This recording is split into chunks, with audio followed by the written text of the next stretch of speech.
Watch this! When you trained your muscles on push day, you worked the anterior deltoids, the front of the shoulders, on almost every exercise.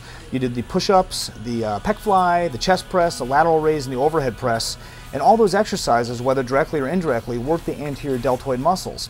Now, if you only do pushing motions, which a lot of people do just because they're mirror muscles, the muscles you see in the mirror, you develop a curvature of the upper body, kind of walking around like this. You get like this muscle-bound appearance, and also increase your risk of injury because there's no symmetry. You're not building muscle equally on both sides of the upper body.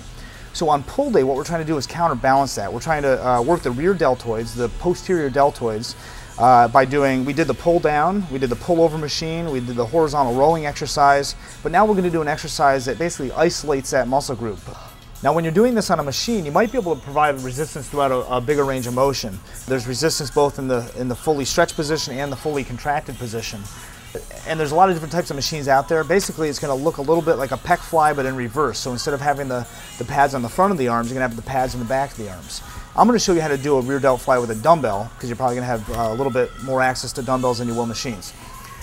One fine point, when you're taking dumbbells off a rack, regardless of what type of exercise you're doing, whether it's a dumbbell squat or a bicep curl, lateral raise, rear delt fly, make sure you take these off one at a time. It's a fine point, but it's an important one.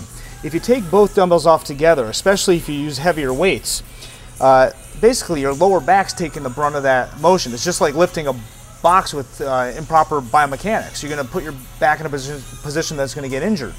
So I like to put one hand onto the dumbbell, take off one, stand up straight, and then take off the other. It's a lot more important when you're using a heavier weight.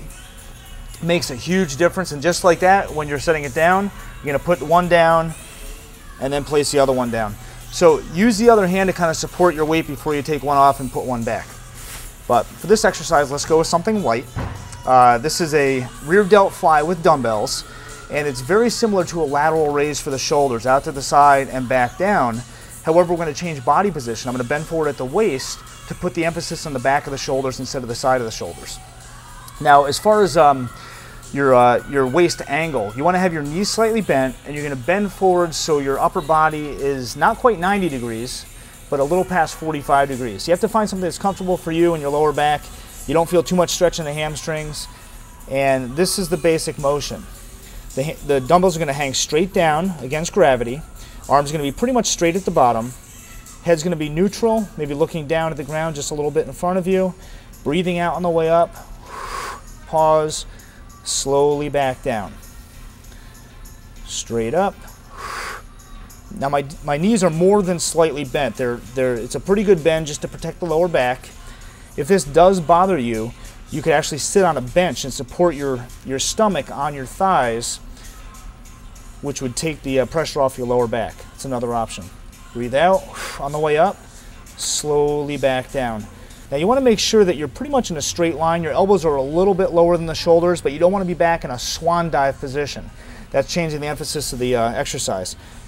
Breathing out on the way up, slowly back down. Now here there's no resistance at the bottom. The weights are just hanging straight down against gravity, so you don't want to pause down there. You want to bring it right back up once it hits the bottom position. And just imagine like you're pulling a piece of taffy across the chest or a piece of string across the chest. I'm pulling my shoulder blades together. I'm trying to get a pinch behind my shoulder blades and slowly back down. And that's where a machine comes in handy. You have resistance to the full range of motion, whether or not you're in the down position or the up position. And that's it for the rear delt fly. You have to include this exercise as a part of your workout program for posture, for aesthetics, and also just for injury prevention.